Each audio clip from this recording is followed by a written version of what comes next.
Goeiedag aan al ons kykers hier op Praag TV, ons eie YouTube kanaal, wat besig is om drasties toe te neem in invloed en kykergetalle.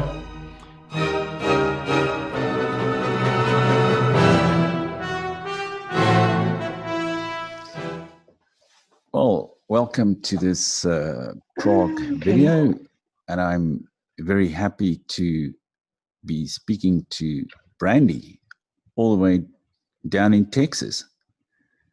How are you, Brandi? Hi, Dan. I'm doing well. Thank you for having me. Oh, it's a great pleasure. Yes, and you've taken an interest in South Africa for quite some time. How long has it been that you became aware of us as a country and as a people? I have been aware for a very long time. Actually, when I was a teenager, I had dreams that I would move to South Africa and be a surfer. When I was like a surfer? 12 and 13. Yeah, a surfer. I guess I was going to be a beach bum. I didn't have a great plan. But I don't know why, but I've always, that was always my number one place that I wanted to go in the world, even as a young teenager.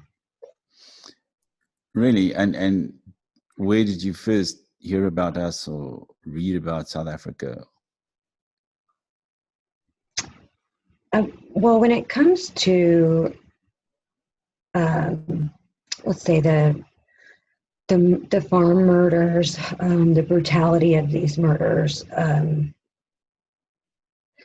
way they're carried out, and the escalation of them, I actually came by this information quite by accident. After 9/11, the Americans, we really distrusted the media. And I mean, probably a lot of people in the world, but us especially. And I myself, I always have to seek out the information for myself. I've never just taken their word for it.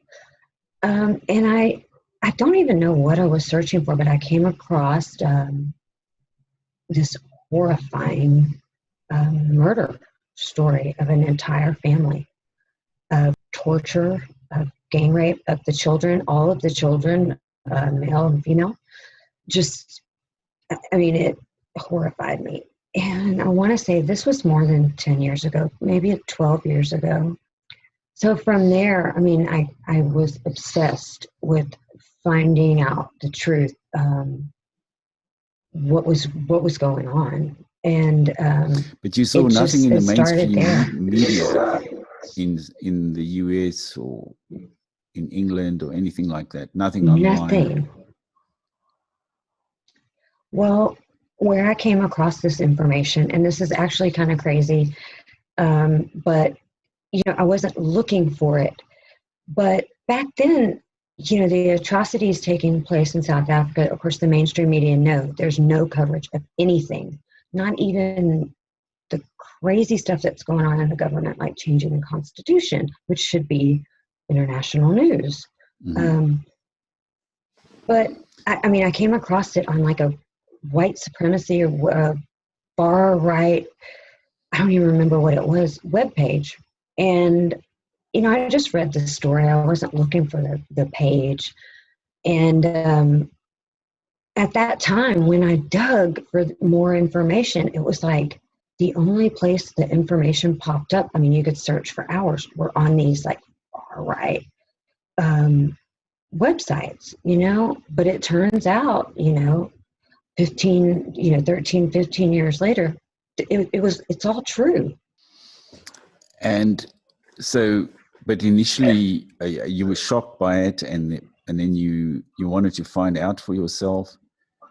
And at what point did you feel a kind of an empathy with us, or where it became almost like a connection or a cultural interest or a feeling of solidarity with us? Right. So this is so hard for me to explain, because I cannot explain where it comes from or why. I'm not an emotional person. I'm not a, person who feels just sorry for just anybody. But this issue has been my greatest agony in the world for more than 10 years. When I saw the escalation of these murders, and I read what is done, over and over and over, and it keeps happening. I feel physical pain for this issue, and I have for a long time. That no one's speaking about it, and I have this amazing sense of empathy on this issue, where I almost feel I am able to take myself and literally put myself in people's shoes, because I feel that at times I feel their heartache, like I feel it physically. I mean, it affects me. There are times I cry for days because I feel helpless. I do all of these things, and I have written every letter I can write, and I've begged and I've pleaded with the media, and it's just heartbreaking. You've been talking to a lot of people in South Africa, haven't you? Yeah. I never knew that I would speak to a South African when I began this. I had no idea. I was new to social media. I didn't even have social media. Okay. And the other day you told me you were learning some Afrikaans as well. Yes. I thank my friend Alice for that. She's taught me all the curse words. No, I'm kidding. So it developed quite by accident. I had a need to communicate with people who didn't speak English. And before I knew it, I was able to communicate with them in reading and writing. I was understanding more of what they were saying, putting it together. And I was getting better at not putting things together backwards. But it happened by accident. My speech, that is a whole other issue. But you can read Afrikaans more or less now. Mm-hmm. Well, I can pretty much read. The slang words I have to get help on, but yeah. So it's crazy. Have you read any Afrikaans poetry or literature or anything like that? I haven't read anything major or really long in Afrikaans yet, but I have read some poems. I've posted them online. There was a really beautiful one I posted to women and to mothers, and I really loved it. It was kind of long, but I haven't taken on a book or anything like that. It would probably take me a while. Okay, well, that sounds really great. It seems to me that, we're experiencing these horrors down here in South Africa, but on the other hand, a lot of people all over the world, all over the Western world, seem to take an interest in us, and they're just rediscovering us after sort of long years of very negative publicity that we suffered when there was a concerted campaign against us, especially in the 1970s and 1980s. Absolutely. But so you became interested in the whole issue of farm murders and the killings and the torture, the dehumanization of people here. And you say you've also filed some information with various courts and authorities in the US and internationally. Yes, I mean, I have assisted. I'm not an attorney. I wasn't the legal mind on these things, but I did co-author many of these filings and provide evidence and get them to the places they needed to go.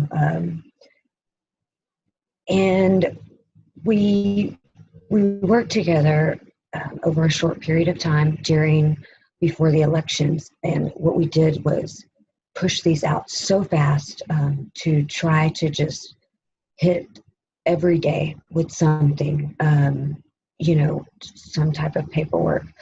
And not only in America and every high court in the world, but we filed in South Africa as well.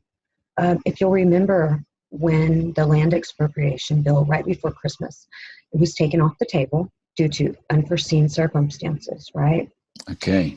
And then it was picked back up by the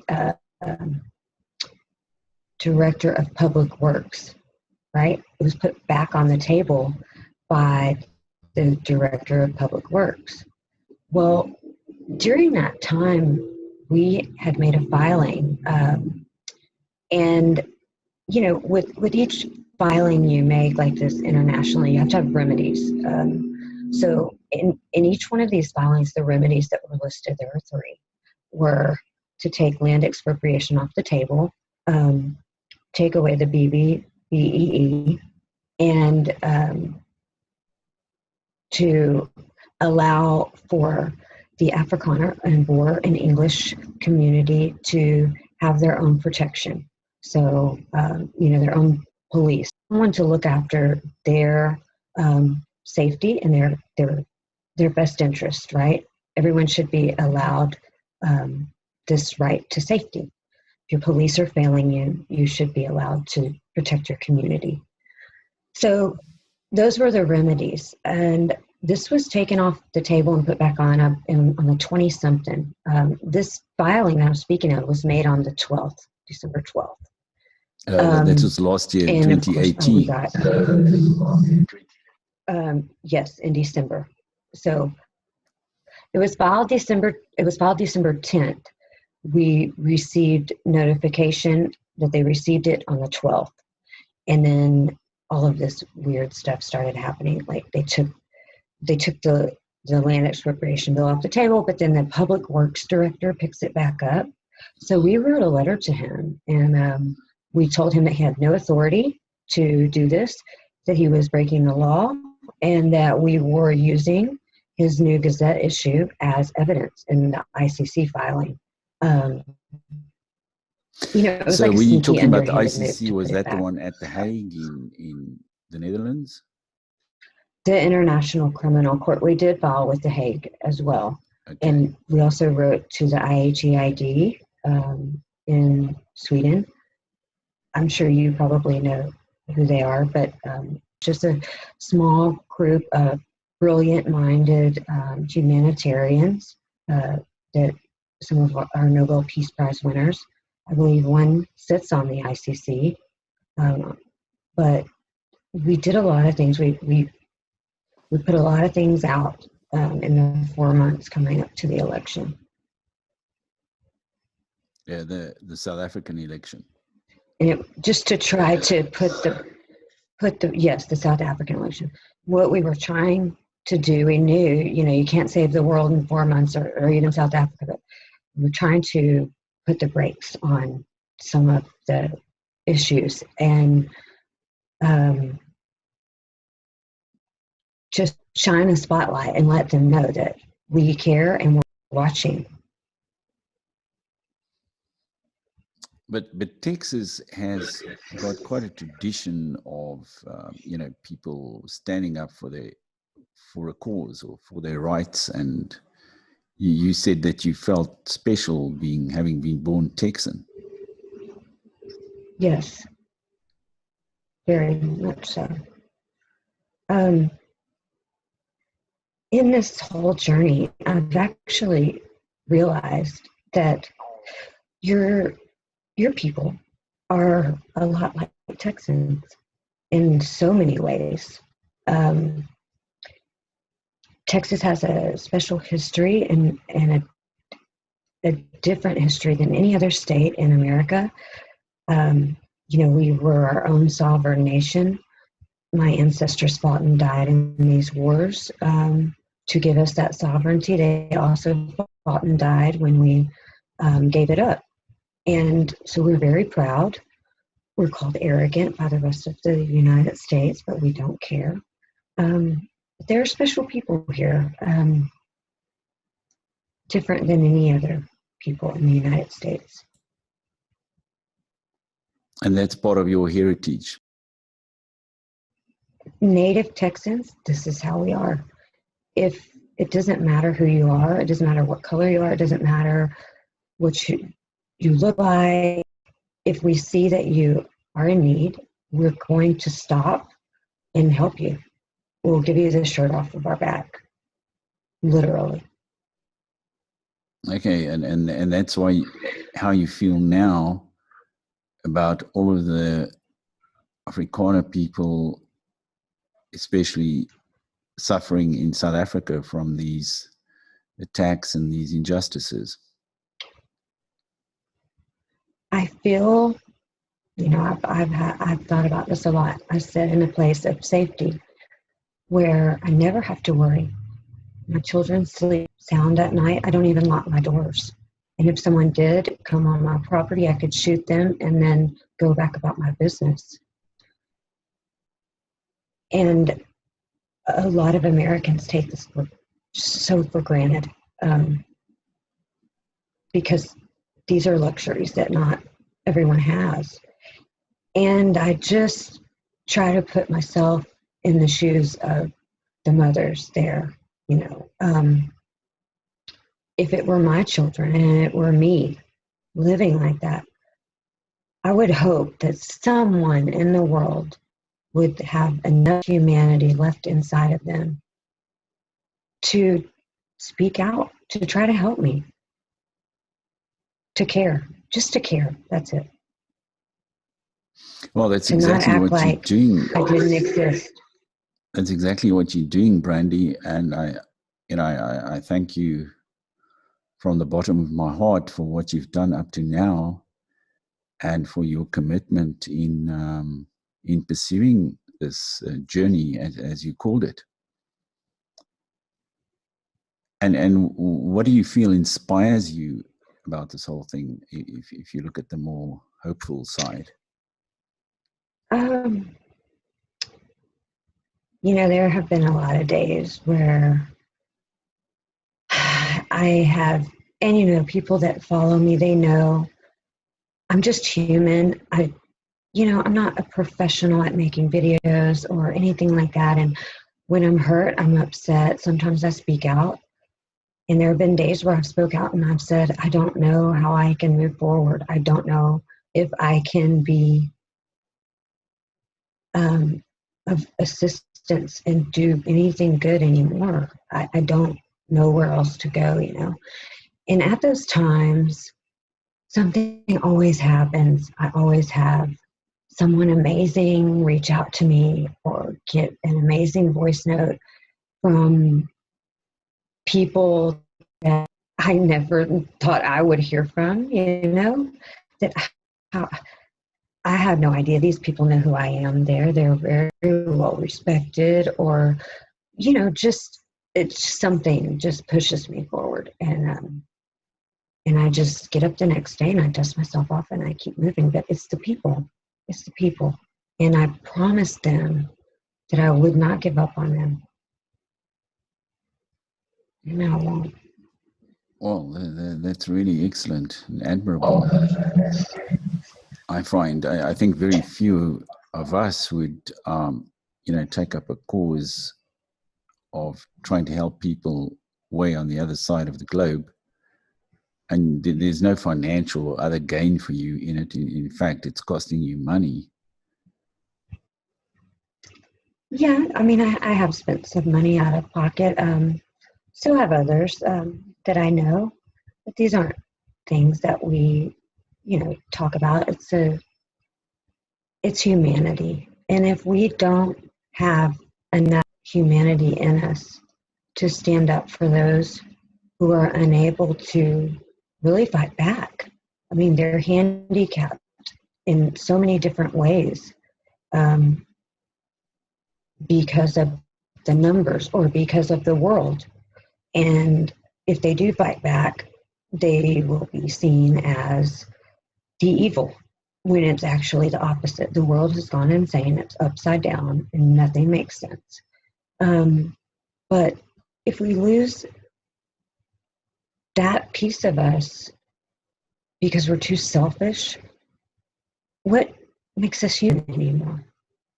If we don't care for people suffering like this, you know, these are people of my ancestry. I'm Dutch, I'm German. And I care. I know many others suffer in South Africa, and I speak for them as well. The reason I fight so hard for this issue is because these are not everyday murders or robberies. What sets them apart from the others is the brutality, the torture of even infants, and it's unimaginable, and most Americans could never wrap their mind around this. Well, thank you very much, Brandi, for sharing that with us. And I would like to, in the next video, go into this issue a little bit more with you. But I really appreciate your talking to us. And until the next time, then thank you. Thank you very much. Yeah, thank you so much for having me, Dan. No, it's been a tremendous honor for me to speak to you.